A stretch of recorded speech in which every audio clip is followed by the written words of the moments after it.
Also addressed the Power Shift 2011. He's the founder of Peaceful Uprising. Tim was convicted in March of disrupting a public land auction by posing as a bidder and buying up land in one of the Bush administration's last-minute moves to sell off oil and gas exploitation rights on vast swaths of federal land. This is Tim DeChristopher. It's probably too late for any amount of emissions reductions to prevent the collapse of our industrial civilization. And this doesn't mean that all hope is lost. This doesn't mean that there's nothing left to fight for. This means that there's more to fight for than ever. Because that collapse that we're on track for, there's a huge range of what that could look like. And that collapse could be an opportunity for us to build a better world in the ashes of this one. It could be an opportunity for mass reflection and to decide that maybe greed and competition weren't the best values to be basing our civilization off of. We are the generation that has the task of steering our civilization through the greatest period of change humanity's ever experienced in the most rapid time. And that's a huge challenge. And we're not going to meet it in a convenient way. We're not going to meet it in a way that fits into our school schedules. We're not going to meet it in a way that we can avoid sacrifices. It's going to take some real sacrifices.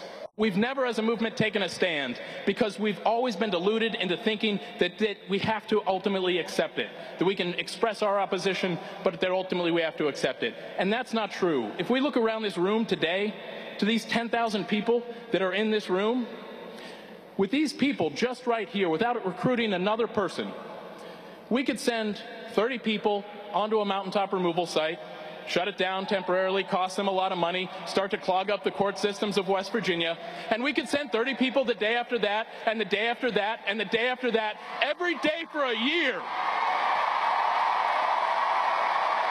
And I don't think we would ever get to that year point, because mountaintop removal would end before that. Long before we got to the end of that year, Barack Obama would be forced into a choice between either ending the war against Appalachia or bringing in federal troops to continue it. And for all my disgust and disappointment with Barack Obama, I don't think he would bring in federal troops to defend a mountaintop removal site. I think he would end it before it got to that point. And it's our job as a movement to force him into that position.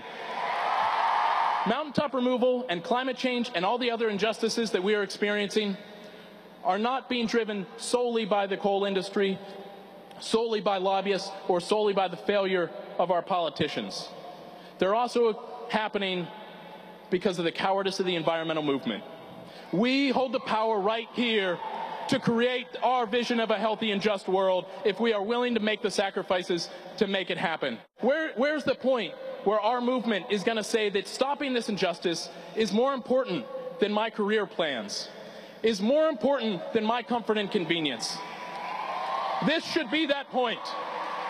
Now is our time to take a stand. We're done making statements. Let this be the last time that we come together just to make statements. From now on, our movement needs to take a stand. Tim DeChristopher, founder of Peaceful Uprising. He faces up to 10 years in prison for posing as a bidder at a public land auction. He will be sentenced in June.